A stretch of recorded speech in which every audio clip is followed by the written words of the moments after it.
are we doing? Hiya. Good. Hi. Don't know what on earth's Who's going on here? with We've my got Sally webcam. Ann and Deborah. How are you both? Okay, not too bad. Sorry, I didn't join the last call. I thought it would be too tough for me. Fair enough. Yeah, yeah, yeah.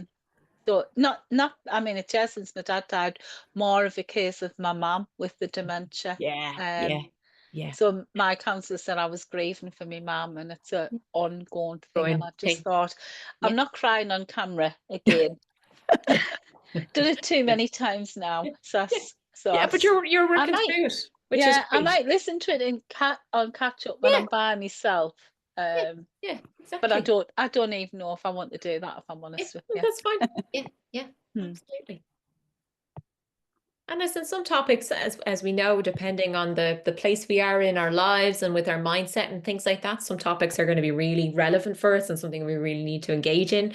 And something else we might say, no, I'm working through that. I'm good on that. I So made the yeah. mistake of joining one of Caroline's masterminds, and that was about dementia. Okay. Yeah. Um, Yeah. and I was a mess. Oh Putting yeah. it Yeah. bluntly, I was and I just thought, why Yeah. did I join this? I Yeah. know, Jim, why did I even join it? Why did I put myself through it? but But I think when we've got those topics and like you said, say illness in the family and things like that, and I know that we want to work through it and we want to be able to process it and learn more about it. But like that, as you said, Deborah, sometimes it just it's too much. It's too close yeah, to home at that particular time, and you're saying, no, I need to do some more working through this before I'm in a position to sit down and talk yeah, about it for a yeah, because I'm supposed to be minute. focusing on positives at the minute. Yeah, yeah, yeah, So that's exactly. what I'm doing. Exactly, exactly. And Sati's here and Susanna's here as well. How are you getting on? All right. So I didn't realize, at the end of the last call, I forgot that my mic was still on. So I was coughing away. Then I realized, so I switched it, I muted it because nobody wants to listen to me. Oh no. I'm a lot better than what I was. It's Yeah, just have you got that nasty dose that's been doing the rounds? so about 2 weeks ago on the Friday, I had a bit of a cough, a dry. It's just dry for the last. It's just so Mm, dry. no. Cough. And then the Saturday I was like I had a temperature, Hmm. and no, I had the shivers first, then I had a temperature. My temperature went to 40, and then I was putting like hot flannels and stuff, everything on, and then I didn't go into work on the Monday. I went back in Yeah. Tuesday, but the thing is, I'm okay. It's just really, it sounds worse than what it is, but it's just like dry. I'm not drinking so much water Mm, and having the some people said have pineapple says it's got bromelain or whatever it is in it. So that I don't I don't know. know. I've been trying everything, but Yeah. at least I can speak now because the other day I couldn't even speak. Like nothing was Gosh. coming out because I'm Oh my in the God. classroom using my voice with the kids. It's And you're hard. talking so much. Like how you Yeah. can't, It's can like you? now it's like a bit croaky. And as soon as I go outside and hit the cold, The it it, colds. Yeah. it just starts it again. Yeah. But Because it catches your breath, doesn't it? yeah, that's it. Oh So no. I was Poor quite thing. good. But this is normal, like how I've been for the last few days. Yeah. But yeah, that's it. I want to stop now because I always end up talking loads. No. Somebody else can speak now. No, no. We love to hear you chat, Sadie. I wanted to Do mind respond, but yourself with the cough though at the and same time. the other one I wanted to ask was, have you Mm. seen Inside Out 2? Do you know, I have to admit, put my hand on my heart and say I haven't seen it yet. It's Oh on my the God, not list. yeah, yeah, that's okay. So Yeah, it's a yeah. good one. I don't know. It's like I can't say which if I've got a favorite, but the Mhm. thing is, it's just so even like I like watching cartoon films because it's even though it's like that, it's the first one's good, the Yeah. second one's good because I'm not going to go into it because I don't want to like tell you the story, but it is really good. Mm. It is good, but I Oh, can't brilliant. say if I've got a favorite. Yeah, yeah.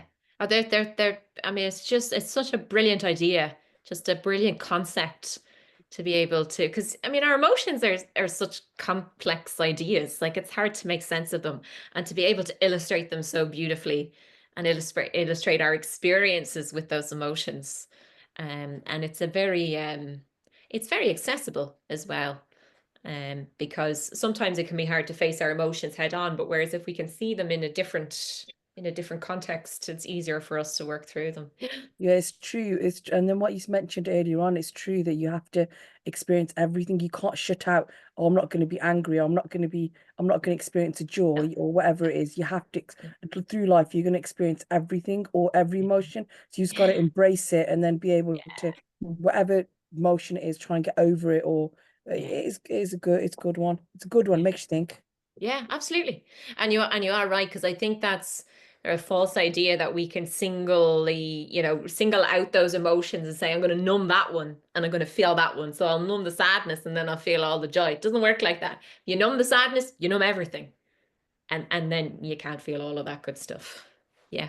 And you're absolutely right. It normalizes. Those negative emotions are part of us. They're part of being a human. And we have to experience them. It's not to say that it's easy, but absolutely.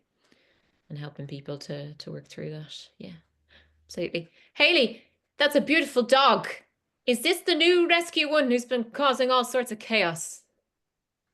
Oh, sorry. No. Sorry, I thought I turned the video and the mute off. Gorgeous, fluffy looking doggy. This is Titch. No, she's been with us. She's nearly 9 now. So She's a pet. she's Ah. she's a pet. Milo, come here, say hi. Come here. We're going to see the troublemaker, are we? Come here, troublemaker. Oh, no. He is gorgeous too, to be fair. I love his markings. I can't see what I'm doing here. Let me turn the camera around. Fair play, Haley. You've got your hands full there with them.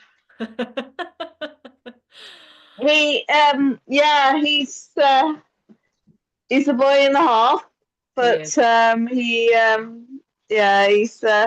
really fitting in well. He loves the rest of the family. Lovely. Yeah. Going well. So fantastic. I tried to turn it. How do you turn it? Oh, up there. Maybe. There we go. There we go. Husband with dogs. Everybody's there in he is. Mastermind. Yeah, the dog with the red collar is the new one. I love it. Oh, yeah. Fantastic. Excellent. So, we've had success in the sense of I can now walk him on a lead because he never lead walked before. That's great. And he's had me on my backside a few times, and I ended up with my wrist in the splint recently. So we've now managed to get the lead walking going. Excellent. And we had a really, really good day today doing recall and very stuff. good. So we were up in the dog field, and normally if there's another dog in the field, it's game over. I can scream my lungs out. He's not coming back. He's not going to pay attention. But today came back 90% of the time. Yeah. So I was really proud of it. Very good. Oh, that's excellent. Well done, Haley. Obviously, you're obviously doing lots of work. Yeah. That's great. It's a work in progress, but aren't we all? Oh, fair play. Yeah. But he gets on really well with Sam, my big boy, and those two are inseparable. So it's a good fit.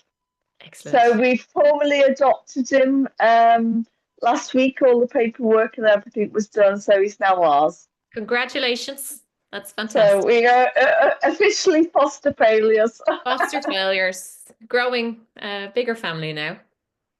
Absolutely. Yeah. Brilliant. Fair play, Haley. And I've got a new chair for my husband, so that's all good. Very good. Alrighty, so we're going to go ahead and get started with this evening's topic, which is going to be perfectionism. Okay, and what I'd like you to get started into the chat box, will you please give me your definition of perfectionism? Could you type in no right or wrong answers? I want to get a sense of what is perfectionism. And Sadie is saying, sorry, forgot the mic was on and coughing and it has to be right. There's a connection there, Sadie, between those two statements. It's okay that we are coughing. It's all good. But yeah, absolutely. Everything has to have gone perfectly. Everything needs to be in a row. Everything needs to be at a very, very high standard. Yeah, very good. Fear of failure. Very good. Yeah, 100%. So oftentimes, again, when we talk about why we do things, there's a reason for why we do things. And perfectionism, there is a reason for perfectionism. And as Sally was saying there, it is that fear of failure. It's a way of trying to help us, or prevent us, I should say, from experiencing that fear of failure, of experiencing that failure in general, but the fear drives it. If I just do everything perfect, well, then I'm definitely not going to fail. Or if I don't do everything perfectly, I will fail. Yeah, very good. Susanna is saying, keep seeking it to be right or perfect all the time. Excellent, yeah. And you can imagine how exhausting that gets to be when everything that we're doing has to be right and it has to be perfect. Yeah, very good. And Haley is saying all or nothing, right or wrong, no gray area. Beautiful. Yeah. Because there's no flexibility with perfectionism. And as we always say, our world, our lives are not black and white. They are gray. And we've got to be able to embrace that gray. And that's going to be very important. Perfectionism and gray, they are not friends. Everything is one way or the other. And it's not, well, I did a really good job. A couple of things I want to work on for the next time. It was either brilliant or it was totally awful. So yes, very good. Margaret saying everything has to be done correctly. Yes, very good. And there's no room for error in there. There's no room for mistakes. There's no room for anything like that. Yeah, very, very good. And Haley is saying meeting other people's expectations or our perceived expectations. Very good. And expectations is a very important word there, because again, they oftentimes are playing a big role in that perfectionism. So I always say it's okay to have high standards. I don't have a problem with anyone having high standards, but I do have a problem with having excessively high standards. Or unhealthily high standards. And excessively high standards is where perfectionism comes in. So it's not okay, well, I did it and it was grand and it was fine and away I go. It has to be perfect. And it can also be, and it has to be perfect for other people, or I have to do it the way this person says it has to be done and things like that. So absolutely, our expectations, but also we can bring in other people's perceived expectations as well. Yeah, very good. Excellent. Yeah. So with perfectionism, some of the, I suppose, common experiences that we can have is that what we do isn't good enough. So whether it's with our goals, whether it's with our exercise, whether it's in our work, whether it's in our relationships, our friendships, doesn't matter. It's never good enough. Okay. What we achieve isn't enough. And that's, I suppose, one of the illusions about the perfectionism is that, yeah, but when I just get it perfect, everything will be fine. Everything will be great, except it's not, because perfectionism involves constantly shifting the goalposts. So even when you've achieved whatever it is you've set out to achieve, you're still not going to consider that to be good enough, because you'll have shifted that goalpost before you've gotten there. And already it's but this and but that and the next thing and the next thing. Okay, which isn't going to be good for us. So things that we can often do in terms of perfectionism that don't tend to be particularly helpful. We could sit around for weeks on end and analyze why we are a perfectionist. I mean, let's just throw that out there. Where do we think that perfectionism might stem from? Into the chat box, what do we think? Right? Are we born a perfectionist? Are we made a perfectionist? Is it a combination of the two, perhaps? So we want to think about any ideas.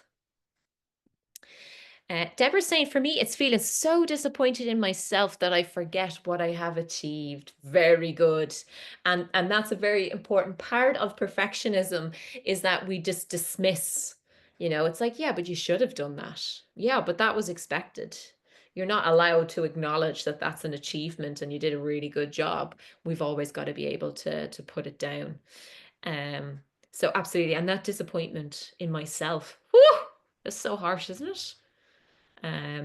Because I think with that disappointment in ourselves, oftentimes it comes with shame and it comes with judgment and it comes with those really tough emotional experiences. Very good. Margaret is saying nurtured to it. Yeah, very good. The way I've been brought up and learned, 100%. So if you have been around somebody, raised by somebody, spent a lot of time with somebody who also, everything has to be right. Everything has to be done in a certain way and be in a certain way, then we can also end up being perfectionistic as well. Yeah, yeah, very good.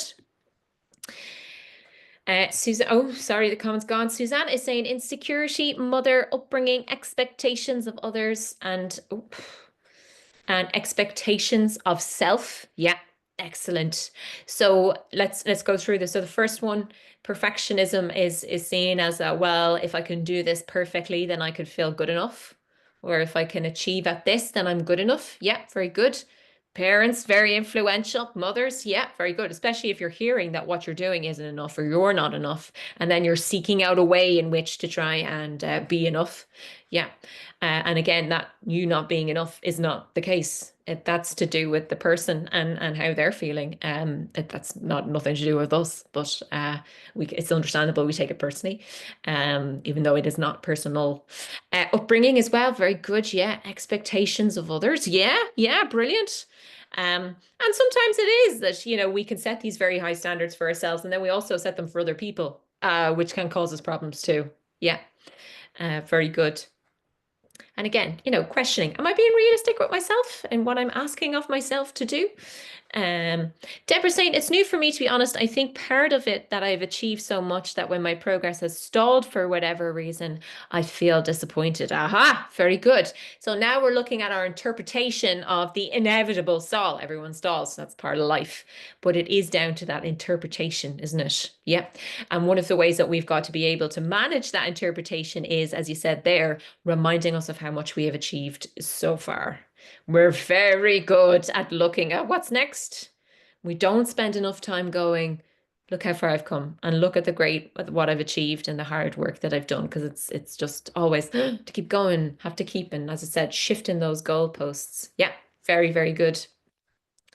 Haley, I totally do that goalpost shifting. Yep. Makes excuses why it went well as the sun aligned. Yeah, yes, wasn't down to my hard work and skill. It was just pure luck, and I think the planets are in alignment, aren't they, at the moment? So that's why it happened. Yeah, very good. And my mum is my biggest voice in my head, being a narcissist. Yeah, and it was always a goal unattainable. Yeah, and again, a great example of, again, nothing to do with you, but it's easy how, and particularly when we're young, we can't make sense of that. It's very difficult for us to be able to say, well, clearly that's their problem and not mine. That's quite complicated thinking. So that's something that we can do as adults, and young adults and into adulthood, but certainly not when we're younger. So exactly, that's where we can start to form these perfectionistic habits. Yeah, excellent, very good. Okay. We can also end up finding ourselves feeling guilty about being a perfectionist. Again, we don't need any more judgment. We don't need any more criticism. So adding on, well, now you shouldn't be a perfectionist either. That doesn't help, right? Mulling over mistakes, not helpful. I am all for one for learning from mistakes, right? You know what? I think I got that one wrong. I overestimated that. I underestimated that. Okay, not to worry.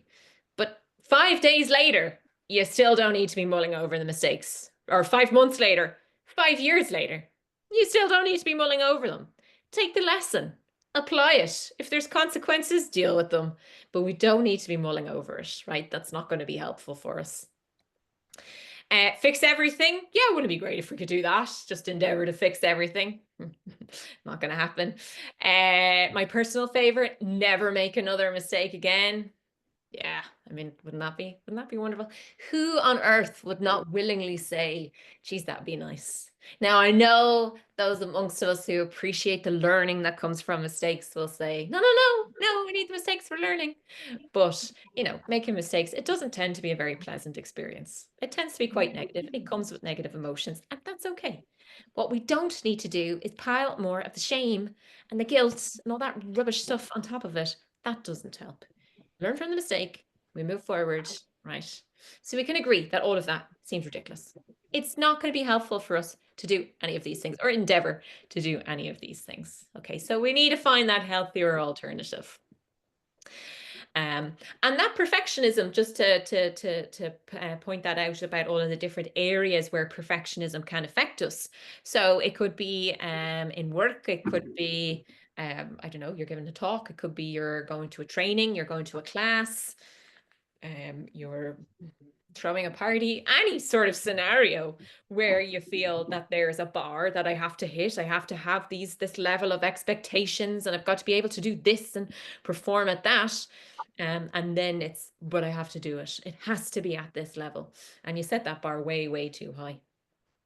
Deborah's saying, think you're in my head. I'm so rational when talking and helping others, but cannot seem to be like this to myself. Yeah. And again, it's easy when we're not involved. When we don't have that personal bias, it's easy for us to say, yeah, I mean, I can see how somebody doing all of those things wouldn't be helpful. But when it comes to ourselves, again, because we've got that bias, we've got that blind spot, we don't rationalize it as well.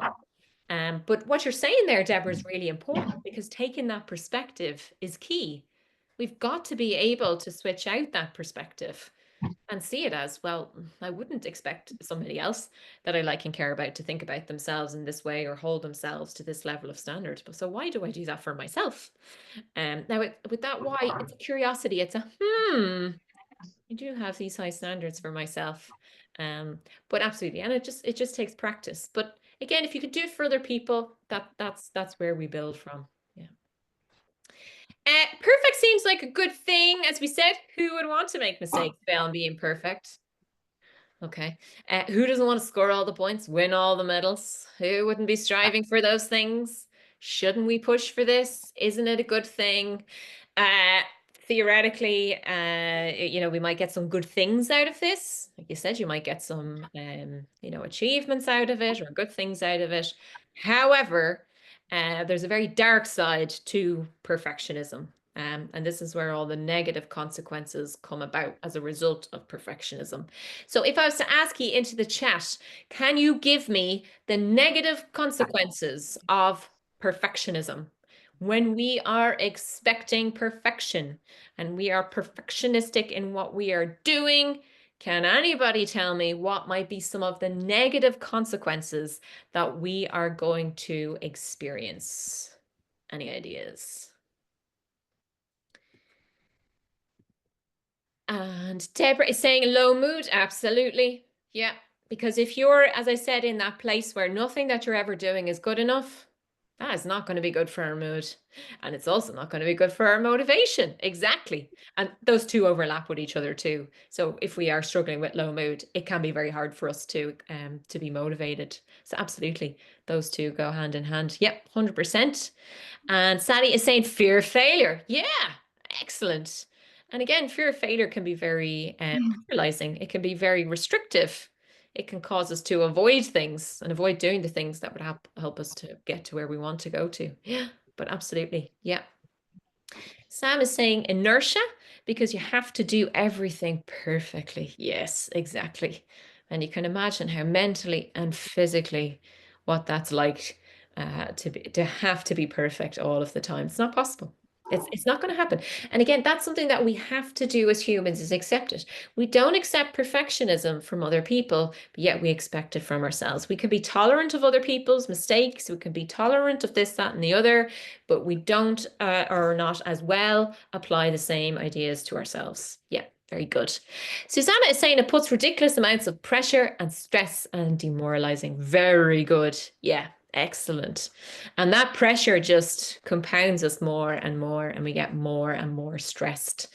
You're absolutely right. And again, with that, when we're already under pressure and then we start putting more pressure on ourselves, nothing productive comes from that. That's the point at which we need to release the pressure, to give ourselves a chance to breathe and to work through things. You're absolutely right. Haley is saying shame, guilt, a feeling of failure. Very good. A lack of self-worth, not engaging with life, as scared we don't deserve to be there. Oh, very good. Yeah, Excellent. So we've got all of those negative emotions, which again, you know, we're normalizing, but shame and guilt, whew, they're problematic. Yeah, a lack of self-worth. Yeah, absolutely. And again, it keeps us stuck because we are afraid to go for things. We are afraid to try things. Yeah, excellent. Very, very good. So, and that's where people will say, oh, but yeah, but I wouldn't have got to do that, or I wouldn't have this, or I wouldn't have that if it wasn't for my perfectionism. But if you look at all of the negative consequences of perfectionism, if anything, you have those things in spite of your perfectionism. It's amazing that dealing with all of what comes, the negative consequences of perfectionism, you have managed to achieve that. So it tends to do a lot more harm than it does good for us. Margaret is saying, wanted to make sure it's done correctly and in a decent time frame as well. Yeah. And oftentimes those two things can go against each other. Because, say, for example, doing something over and over and over again, or correcting things or modifying things, it's not quite right. Oh, can't send that. Well, that's not quite right. And that can leave us feeling really stuck. So absolutely, yeah, it can be very hard. But we want to make sure that it's done correctly. Sometimes it just needs to be done. There are, of course, cases where it has to be done correctly. But again, if we're being really perfectionistic with everything we're doing, we can imagine how bogged down we're going to get. Very good. Well done, everybody. So we want to be able to say, okay, striving for high standards is a good thing. Wanting to work hard is a good thing. Setting goals for ourselves is all a good thing. But when is that quest for being perfect starting to become a problem? Okay. And what the word we're looking for here, as with anything, is excessive. So yes, high standards, good. Excessively high standards, bad. Because what happens is it starts to have the opposite effect to what's intended. And this sometimes is a little bit counter intuitive, because you think, but surely the more I put into it and the more I work myself into the ground, the more it's going to work out for me. Except it doesn't. Because once you pass into that excessive point, you start to hit all those negative consequences of it. So we've got to remember that excessive is not helpful. We want to do it, and we want to do it to the best of our ability and to our capability, but not to excess. Okay. When we start to feel worse about ourselves, even when we're doing a lot, we're also going to be in trouble. So as we were talking about there, shifting the goalposts, if we notice that we're doing that a lot, we're going to be in trouble. And particularly where we're hitting those goals, we're achieving things we've wanted to achieve, we're doing good, but we're still feeling pretty rubbish about ourselves. That is a sign of, no, something's not quite right here. I think I'm being way too hard on myself, and I'm setting my standards way too high or unrealistic for me. And again, all the criticism and the judgment that comes in there. Haley is saying, perfection shows my inadequacy. I love that. Yeah. And that's it, because I mean, what we have to remind ourselves is we are all flawed. We are all going to make mistakes. We're all going to get things wrong. We all have areas of our lives, of our mindset, of our whatever it is that we can be working on. And if we're just striving for this perfect all the time, all we're going to see is what we're not happy with or what's not good enough, instead of being able to focus on, look at the progress I've made. Look at the great work I'm doing. Yeah, very, very good. If perfect is the standard, you know, we're always going to be setting ourselves up for disappointment. Yeah, very good. So if we look at our definition here, the setting of and striving for very demanding standards. So setting of and striving for standards, good. The setting of and striving for very demanding standards, bad. These tend to be self-imposed. So more often than not, when we're struggling with our mindset, it is us getting in our own way. And that's why we talk about those self-imposed standards, and relentlessly pursued despite this causing problems. Okay. So it involves basing one's self-worth almost excessively on how well those high standards are met. So I might say, here I am as a person, and here I am in my work, and here I am in my hobbies, and here I am in my whatever. And I still have my worth no matter what's happening in all of those different areas. But if my worth is dependent on, geez, I need to do really well at work, or geez, I need to do really well in relationships or hobbies or whatever it is I'm striving towards, that's when we end up in trouble. Okay, so our self-worth gets entwined And that's where things get, as we said, a bit dodgy. Because again, as we said, if we're equating perfectionism with great self-worth, we make mistakes. What happens? Self-worth plummets, okay, which is not going to be good for us. So this is where, as we said, that self-worth comes into it.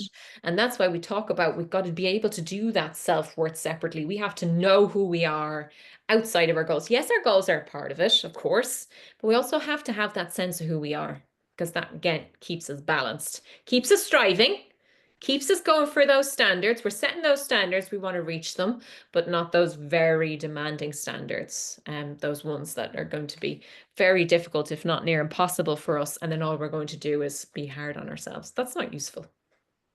And as you can imagine, that's how fragile our self-worth would become. If our self-worth is dependent on us doing everything correct and everything perfectly, we are in trouble. Because it's not, that is not a foundation for self-worth, because you're going to get it wrong. You're going to make mistakes in life. You're going to go off, you're going to take the wrong turn, you're going to go down the wrong road, you're going to say the wrong thing, do the wrong thing. That's part of being a human. And if your self-worth is dependent on you doing everything perfectly all of the time, whew, it's not realistic. So we have got to be able to separate those things. I'm not saying that, of course, we're not going to get pieces of our self-worth from reaching our goals in our hobbies, our friendships, our careers, all those kind of things. Yes, but they can't be reliant on the performance in those areas and doing everything perfectly in those areas. Okay. So we need to think about those standards that we're setting for ourselves in these areas and really asking ourselves, are these going to be realistic? Okay. Now, let's look at some of our common effects, and ye all hit on these points, which is great. Number one, it affects our emotions. So low mood, worry. So it doesn't matter what you're trying to do in life. If you're throwing in loads of perfectionism in there, it's going to be bringing you down. It's going to be you're going to be increasing your worry, bringing down your mood, etc. So you might say, but my perfectionism drives me on, drives me to put in the effort, it drives me. Yeah, but at a cost. And this is what we're looking for, is the cost of perfectionism.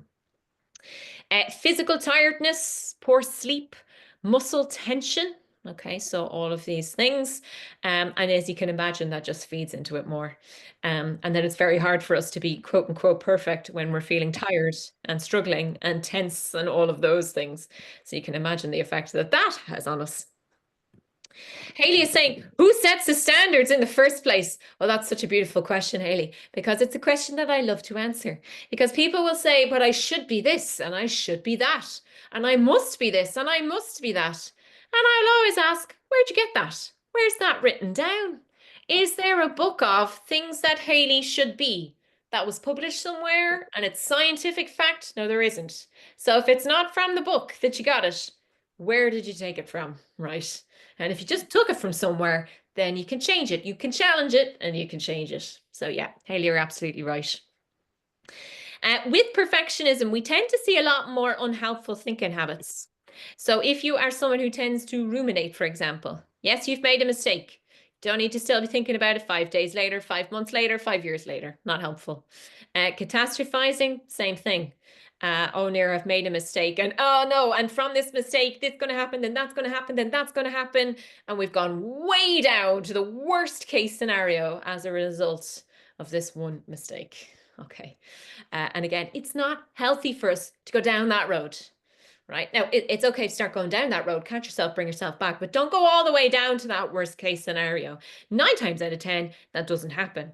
And by actually going all the way to worst case scenario, all we're doing is draining ourselves and making ourselves miserable and worried and all of that.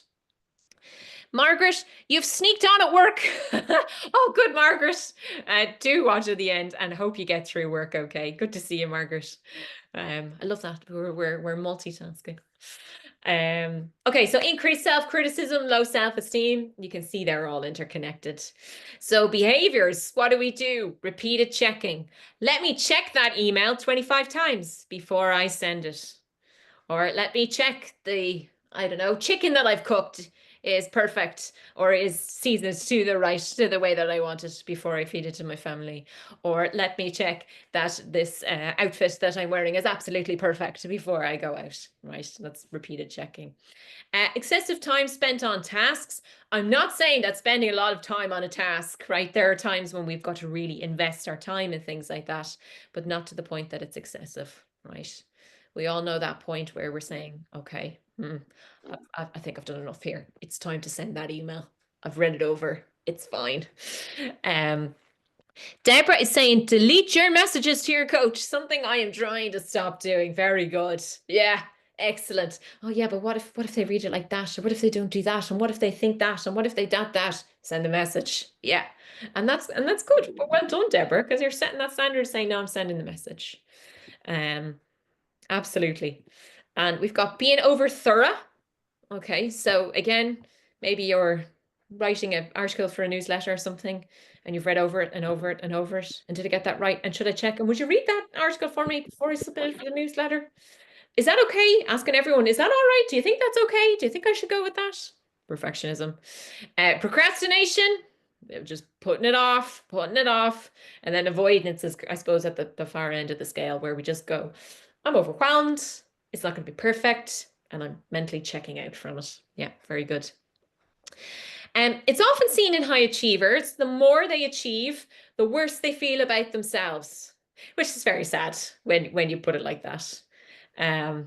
Because that's not going to be a recipe for happiness, for a recipe for self-worth and self-esteem. So if we find ourselves in that cycle, it's very, very important that we break out of it, right?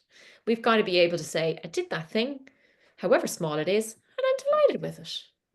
I'm really happy with that. Haley is saying, if I don't think I can do it right, I won't even start or try. Yeah, very, very, very normal human experience. But as the saying goes, you've got to be prepared to look silly doing things or do something badly, do something poorly. That's the only way that we're going to learn. It's the only way we're going to be able to master it eventually. Yeah, very good. And Sam is saying, I've done all the cognitive stuff in the past. Yeah, absolutely. And that's where we want to be able to address, I am thinking in unhelpful ways and unhealthy ways, and I want to be able to get out of this. Yeah, and leave that type of thinking behind. Definitely, our self-criticism, our low self-esteem, catastrophizing, they're not helpful things for us at all. So it doesn't matter what we do, right? It's always, yeah, but it should have been this, that, or the other. It's never good enough. There'll always be something, however small, that you will find to increase that self-criticism, bring down that self-esteem, catastrophize, etc. And thoughts, moods, and behaviors are controlled by this. So what we have to remember with our perfectionism is that it is our thoughts and our behaviors and our moods and our feelings that are going to determine it. And that's how we're going to keep it in check. Like I said, we're never going to banish our perfectionism or cure our perfectionism.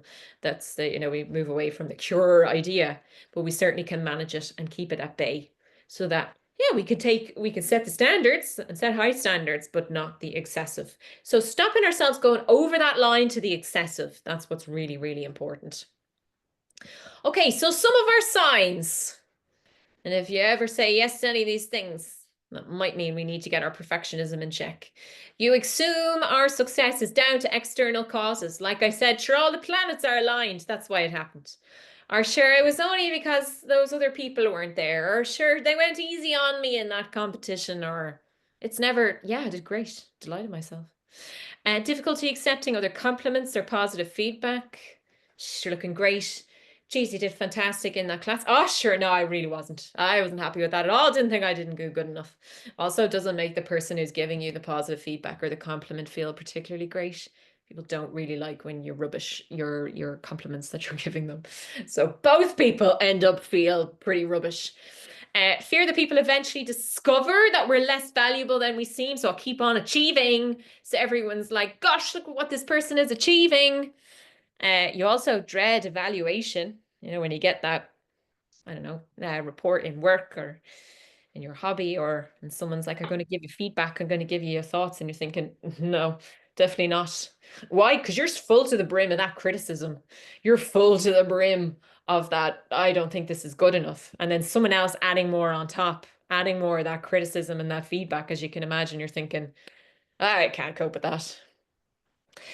Deborah's saying, second point is for me, for sure, I deflect with humor or sarcasm. Very good. Yeah, excellent. Humor and sarcasm, a great way, as we said there, to avoid that feeling, where in reality, we have to get comfortable with saying, thank you very much. Yeah, I look great. I'm delighted with what I've achieved, whatever it is, the compliment. Thank you very much. And exactly as we said, not using our deflection techniques. Yeah, very good. Also associated with needing to be the best, the perception that superhuman qualities are normal. Newsflash, they are not. Fear of failure, fear and guilt about success. That's also something else. We talk a lot about fear of failure, but fear of success is another one as well. What if it all works out? What if I achieve all my goals? What am I going to do then? Perfectionism. And the tendency to discount personal competencies. Oh, but sure, it was all down to that person or this or that. No, it's because you worked hard. It's because you put in the effort. It's because you're skilled. That's why it worked out, right? So we've got to make sure we're not engaging in these things, because that is not helpful for us. So this is what it looks like. Okay. Rigid standards and expectations. So let's say I'm doing a task in work. That's my task.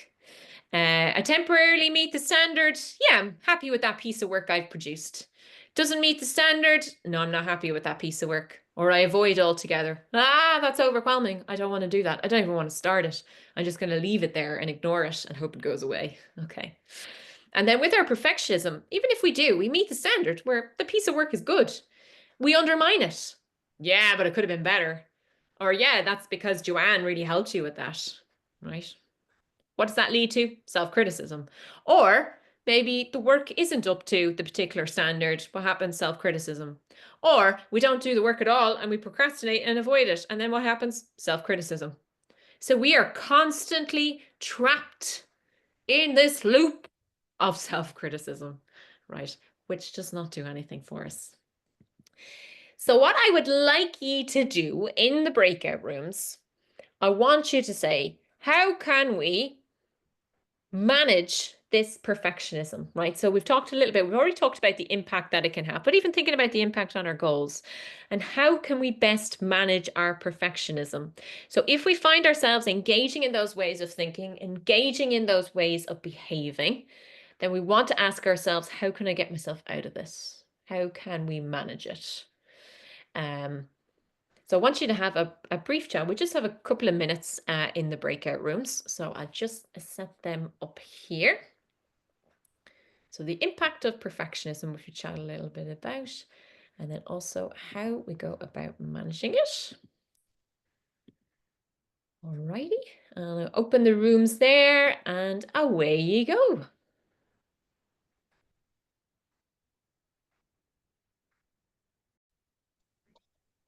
Welcome back, everyone. How did we get on?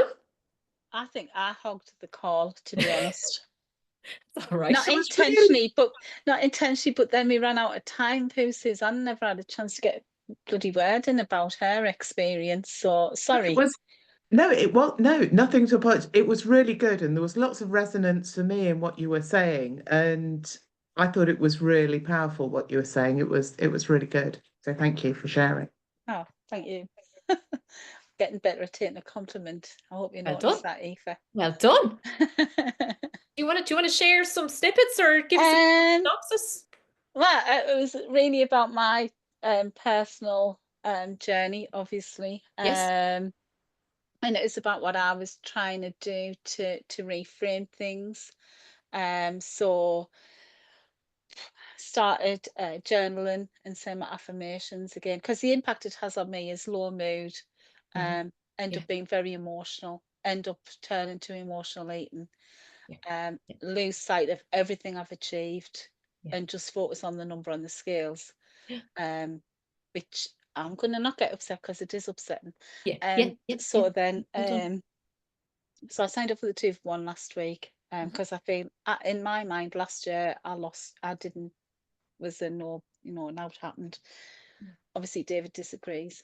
So now what I have to do every day, so I've got to focus on physical and mental health. And what I've got to do every day is send David my calories, macros, and my wins every single day. So you could go into the app and see the calories and macros, but I have to send him my wins every day as well. I have to change the way I'm speaking about myself to myself. Very good. Yeah. Put a Lovely. more positive slant on it. Well done. Also, him and Jessica have agreed that I am now not getting weighed for this quarter. So I was quite calm on the call with Jessica and very emotional on my voice note to David, because he knows the impact that the scales have on me. But they've made me lose sight of what I've achieved, because my expectation last year was I'd have my operation, get myself sorted, and get back to the weight I was the year before.